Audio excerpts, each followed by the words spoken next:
Hello दोस्तों, आप सभी का हमारे YouTube चैनल एग्री सर्वोत्तम पर बहुत बहुत स्वागत है। तो आज के इस वीडियो में हम बात करेंगे बायो फर्टिलाइजर्स होते क्या हैं।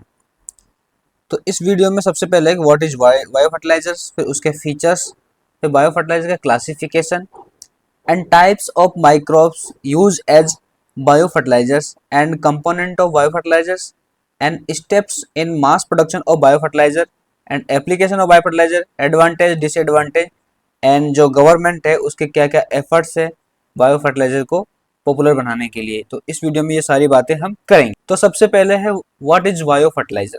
तो बायो से क्लियर है कि यहाँ पे कोई भी लिविंग ऑर्गेनिज्म होगा तो उसका यूज एज ए फर्टिलाइजर के लिए करेंगे हम लोग। तो फर्टिलाइजर आर माइक्रोब्स और माइक्रोबियल प्रोडक्ट्स, या तो कोई माइक्रोब्स है जो कोई फंगस हो सकता है, ब्लू ग्रीन एल्गी हो सकता है, बैक्टीरिया हो सकता है, या फिर उनसे रिलेटेड कोई उनके प्रोडक्ट हो सकते हैं that improve plant growth and yield, जो प्लांट की ग्रोथ को इम्प्रूव करे और साथ ही साथ उसकी इल्ड को भी इम्प्रूव करे by supplying essential nutritions to the plants. यानी कि प्लांट्स को जो रिक्वायर्ड न्यूट्रिशंस होंगे वो प्रोवाइड करा के प्लांट की ग्रोथ एंड इल्ड को इम्प्रूव करे, उन्हीं को क्या बोलते हैं, बायो फर्टिलाइजर, जो पर्टिकुलर माइक्रो ऑर्गेनिज्म से प्रोड्यूस होते हैं। अगला पॉइंट देखते हैं, bio fertiliser are made of living microorganism that are either naturally occurring or specially selected for their beneficial properties।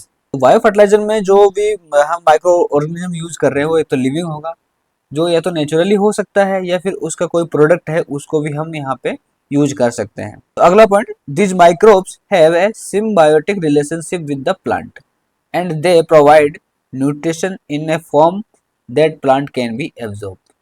तो जो माइक्रोब्स होते हैं वो प्लांट के साथ में अपना रिलेशन बनाते हैं, वो उस रिलेशन को क्या बोलते हैं, सिम्बायोटिक रिलेशनशिप, जो बाद में उस प्लांट को न्यूट्रिशंस प्रोवाइड कराते हैं जिसको प्लांट अपटेक कर सके एंड अपनी ग्रोथ एंड इल्ड बढ़ाने में पूरा यूज कर सके।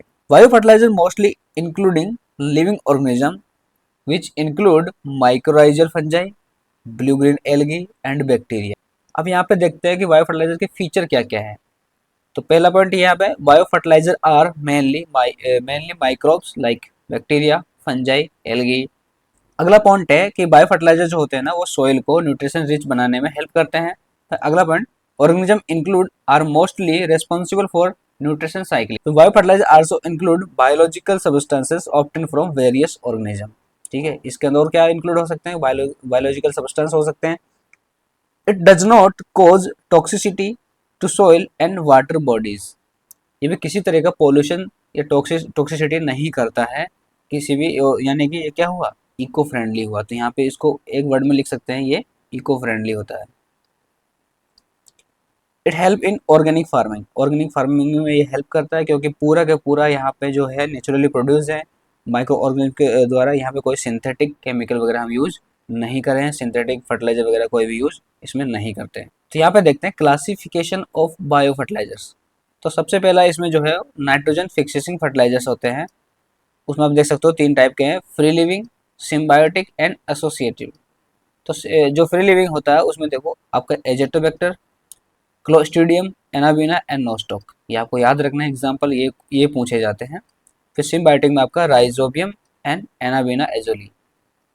एजोला बहुत इंपॉर्टेंट है, राइस के लिए ये मेनली यूज किया जाता है। फिर एसोसिएटिव सिम्बायोटिक में आपका एजोस्पाइरलम। फिर अगला है आपका फोस्फोरस सोलुबलाइजिंग बायो फर्टिलाइजर, उसमें बैक्टीरिया एंड फंजाई आते हैं। बैक्टीरिया में आपका bacillus and pseudomonas and fungi में आपका पेनिसिलियम या एस्परजिलस। फिर आपका फोस्फोरस मोबिलाइजिंग में कौन कौन से आते हैं, आपका पहला है आपका अर्बस्कुलर, तो उसमें आपका ग्लोमस स्पीसीज जो होते हैं वो सारे के सारे इसमें आते हैं। फिर आता है एक्टोमाइकोराइजा, उसमें आपको लेकिरिया एंड बोलेटस एमानिटा वगैरह इसमें आते हैं। फिर आपका एरिकोइड, उसमें आपका पेजिजिला। Bio fertiliser for micro nutrient, silicate and zinc solubiliser होते हैं, उसमें आपका बेसिलस स्पीसीज होती है, ये आपको याद रखना। फिर आपका प्लांट ग्रोथ प्रोमोटिंग राइजो बैक्टीरिया होती है, उसके अंदर आपका स्यूडोमोनास मेनली आता है। अब यहाँ पे नाइट्रोजन बायो फर्टिलाइजर की बात कर लेते हैं। तो इसके अंदर क्या होता है कि ये जो नाइट्रोजन फिक्सेशन होता है ना वो सिम्बायोटिकली होता है, कि यानी कि प्लांट के साथ में जो माइक्रोब्स है उसका रिलेशनशिप पूरा के पूरा एक बनेगा।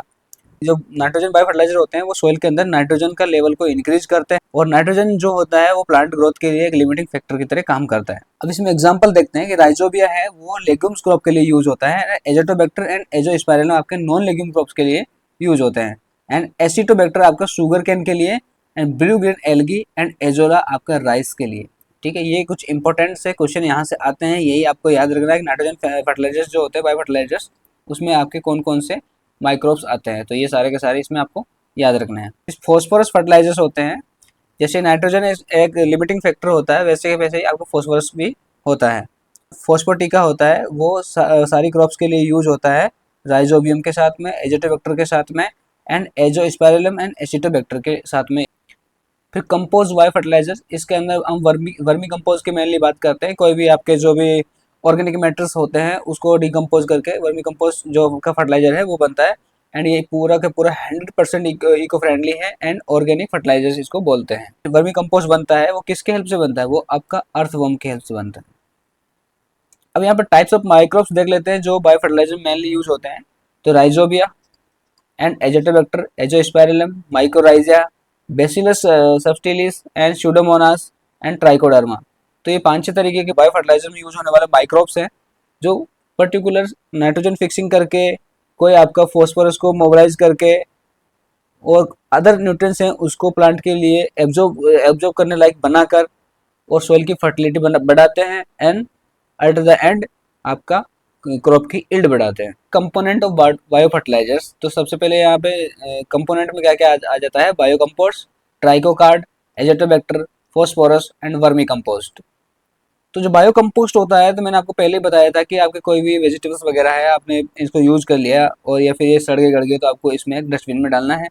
यहाँ पे आप इसको फिर आगे एक जमीन में गड्ढा खोद के वहाँ पे दबा सकते हैं, तो कुछ टाइम बाद में पूरा का पूरा खाद बन जाएगा और उसको आप फर्दर आप क्रॉप इम्प्रूवमेंट में या क्रॉप यील्डिंग में आप यूज़ कर सकते हो। ठीक है, तो ये साइकिल पूरा चलता रहता है, तो ऐसे आपको क्या बन जाएगा, कंपोस्ट बन जाएगा जो आपके एक फर्टिलाइजर होगा, बायो फर्टिलाइजर होगा, पूरा का पूरा ऑर्गेनिक होगा। तो bio compost is a nutrition rich product made from digestion of organic matter through anaerobic process. यानी कि जो आपने यहाँ पे गड्ढा खोद के इसको डाला था पूरा का पूरा उसको टाइट पैक करके पूरा एनारोबिक कंडीशंस में इसको बनाया जाता है, तो इसके अंदर पूरा माइक्रोबियल एक्टिविटी हो जाएगी जिससे क्या हो जाएगा, ये कंपोस्ट में बदल जाएगा। तो इस कैसे ये यूज करते हैं इसमें सॉइल में इसको, तो it improve soil fertility, structure and water holding capacity while releasing plant nutrients and improving soil health. Over fertilization and contamination must be avoided by choosing high quality compost. Trichocard. A trichocard is a blend of beneficial microbes including trichoderma fungi that improve plant growth. अब कैसे plant growth को improve करता है, जो trichoderma fungi होता है वो plant disease और जो अदर कोई भी डिजीज होता है उसको बढ़ने से रोक देता है, उसके डेवलपमेंट को रोक देता है, रूट का डेवलपमेंट करता है एंड न्यूट्रिशंस को सोइल में प्रोवाइड कराता है, जिससे आपका इल्ड बढ़ जाती है एंड प्लांट ग्रोथ बढ़ जाती है। तो एजोटोबैक्टर जो एक आपका बैक्टीरिया है, कैसा बैक्टीरिया है, नाइट्रोजन फिक्सेसिंग बैक्टीरिया है जो आपका सोइल फर्टिलिटी को इम्प्रूव करता है, प्लांट ग्रोथ को इम्प्रूव करता है एंड इल्ड बढ़ाता है। अब इसको कैसे ऐड कर सकते हो आप, तो सोइल में आप इसको पाउडर फॉर्म में या लिक्विड फॉर्म में आप इसको यूज कर सकते हो। अब एजोटोबैक्टर के आप बेनिफिट देख लेते हो, तो यहाँ पे क्या लिखा हुआ है, इंक्रीज क्रॉप इल्ड, तो क्रॉप की इल्ड को इंक्रीज करता है, रिड्यूस केमिकल फर्टिलाइजर्स, तो उन केमिकल फर्टिलाइजर्स के यूज को रिड्यूस करता है, and safety for humans, animals and the environment, किसी भी तरह का हार्मफुल इफेक्ट नहीं करता है ह्यूमंस पे, एनिमल्स पे एंड एनवायरनमेंट पर, यानी कि इको फ्रेंडली तरह से ये हुआ। फॉस्फोरस की बात करते हैं कि फॉस्फोरस भी एक असेंशियल न्यूट्रिएंट्स है प्लांट के लिए जो आपके प्लांट की ग्रोथ एंड सॉइल फर्टिलिटी को बढ़ाता है। Vermi compost organic plant fertilisers हैं जो अर्थवर्म की एक्टिविटी से बढ़ता है। अर्थवर्म क्या करता है कि जो सड़ा गड़ा कोई भी ऑर्गेनिक मैटर रहता है उसको डाइजेस्ट करता है, उससे ऐसी आपकी खाद बनती है, इसको आप डायरेक्टली आप फील्ड में यूज कर सकते हो, जो नाइट्रोजन, फॉस्फोरस, पोटेशियम रिच रहती है एंड माइक्रो ऑर्गेनिज्म को इम्प्रूव करती है सोइल में and soil fertility and crop yield बढ़ाती है, और ये इको फ्रेंडली होती है, किसी भी तरह का इसमें कोई भी 100% इको फ्रेंडली है, किसी तरह का इसमें सिंथेटिक केमिकल वगैरह आप नहीं भी मिलाते हो। यहाँ देखेंगे कि mass production of bio fertiliser, यानी कि बायो फर्टिलाइजर का मास प्रोडक्शन कैसे करते हैं, तो सबसे पहले जो भी आपको डिजायरेबल आपको माइक्रो ऑर्गेनिज्म है उसको आइसोलेट करना है, उसको प्योर कल्चरिंग करना है, जो आपने माइक्रो ऑर्गेनिज्म आइसोलेट किया है। स्क्रीनिंग करना माइक्रो ऑर्गेनिज्म का किस बेसिस पे? प्लांट ग्रोथ प्रोमोटर्स के बेसिस पर, यानी कि आपका नाइट्रोजन फिक्सेशन है या न्यूट्रिशन सोलुबलाइजेशन है या मोबिलाइजेशन का है, तो इसके बेसिस पे आपको उसको स्क्रीनिंग करना है कि ये किस टाइप का आपका माइक्रो ऑर्गेनिज्म है। फिर आपने आइडेंटिफाई करने के बाद में आप उसमें सिलेक्शन प्रोसेस चलाओगे एंड उसका आपको इनोकुलेशन करना है, बाद में उसको आपको इनोकुलेट करना है, फिर उसका इंक्यूबेशन करना है। इंक्यूबेशन में क्या होता है कि वो अपने नंबर्स बढ़ाएगा, पीएच एंड स्टरलाइजेशन का पूरा ध्यान रखना है। Screening of isolate in field या लैब, पैकेजिंग या स्टोर कर सकते हो एंड फर्दर आप यूज कर सकते हो या बेच सकते हो उसको। जो बायो फर्टिलाइजर्स है वो ज़्यादा पॉपुलर नहीं है, अच्छे खासे फायदे होने के बाद में, इको फ्रेंडली होने के बाद में भी ये ज़्यादा पॉपुलर नहीं है। उसका क्या रीज़न है उनकी बात कर लेते हैं। सबसे पहला रीज़न तो यही है कि ये जो इसका न्यूट्रिशन कंट्रीब्यूशन होता है ना, वो आपके जो पर्टिकुलर माइक्रो ऑर्गेनिज्म आप जो यूज कर रहे हो उसके सर्वाइवल पर डिपेंड करता है। Low carbon content of soil, ठीक है, soil with high nutrition status do not show instant visible benefits, यानी कि आपकी कोई सॉइल है उसके अंदर हाई न्यूट्रिशन स्टेटस पहले से ही मौजूद है, तो आप उसके अंदर अगर बायो फर्टिलाइजर डालोगे तो आपको तुरंत उसका रिजल्ट नहीं मिलेगा। वाटर स्कैरसिटी, फ्लक्चुएटिंग और सॉइल पीएच, तो सॉइल पीएच की वेरिएबिलिटी का भी ये डिपेंड करता है। एक्सट्रीम टेम्परेचर, ज़्यादा अगर समर होगी तो ये मर जाएंगे माइक्रो ऑर्गेनिज्म, तो ये काम नहीं करेगा। Poor storage, lake of awareness, और इसका नॉलेज भी अभी तक फार्मर्स को नहीं मिल पा रहा है, फार्मर्स कम्युनिटी को, इसकी वजह से ही ज़्यादा पॉपुलर नहीं है। अभी भी हम पूरे सिंथेटिक जो फर्टिलाइजर्स हैं उन्हीं पर डिपेंडेड है। एप्लीकेशंस की बात कर लेते हैं, तो आप इसको कैसे कैसे अप्लाई कर सकते हो। तो सबसे पहले आप सीड ट्रीटमेंट के थ्रू अप्लाई कर सकते हो, जिससे ये आपका डायरेक्ट स्टेब्लिश होगा कहाँ पर? रूट सिस्टम में। फिर आपका सॉइल ड्रेंचिंग कर सकते हो, फोलियर स्प्रे कर सकते हो, इरिगेशन वाटर के साथ इसको मिक्स कर सकते हो, कंपोजिंग की तरह इसको यूज कर सकते हो, इंटरक्रॉपिंग में आप इसको यूज कर सकते हो, crop rotation, green house cultivation, reforestation and urban agriculture, तो ये सारे के सारे इसका एप्लीकेशंस हुए बायो फर्टिलाइजर्स के। एडवांटेज ऑफ बायो फर्टिलाइजर्स, तो बायो फर्टिलाइजर्स का सबसे बड़ा एडवांटेज तो यही है कि ये इको फ्रेंडली होता है, किसी भी तरह का ये आपके जो एनवायरनमेंट है उसको नुकसान नहीं पहुंचाता है। And help in reducing the risk of soil and water pollution, यानी कि कोई भी तरह का पोल्यूशन नहीं कर रहा है। Help to improve soil fertility को भी इम्प्रूव कर रहा है। एंड केमिकल फर्टिलाइजर की तुलना में ये पूरे कॉस्ट इफेक्टिव है, मतलब सस्ते होते हैं। Improve soil fertility, reduce reliance and synthetic fertilisers, and promote sustainable agriculture and soil productivity. They provide essential nutrition in form that can be easily absorbed, thus improving the yield. They can enhance soil health by promoting and diverse community of microorganisms and increase organic matter content. Disadvantage की, तो सबसे बड़ा disadvantage इसका ये क्या है कि जो माइक्रोवेल ग्रोथ है वो ये मानी कि इसका मल्टीप्लिकेशन जो होता है ना वो टाइम कंज्यूमिंग होता है, थोड़ा टाइम लेता है, तो ये स्लो एक्शन होता है, यानी कि बहुत लेट इफेक्ट करता है। जब क्रॉप को जब फर्टिलाइजर के न्यूट्रिशंस की रिक्वायरमेंट होती है तब ये प्रोवाइड नहीं करा पाता है, तो इसका डिसएडवांटेज सबसे बड़ा यही हुआ। होस्ट स्पेसिफिक है, can be beneficial for certain type of crops, अब सारी क्रॉप्स के लिए यूज नहीं हो सकता, ये पर्टिकुलर क्रॉप के लिए पर्टिकुलर माइक्रोब्स होते हैं, तो एक लिमिटेशन इसका ये भी है।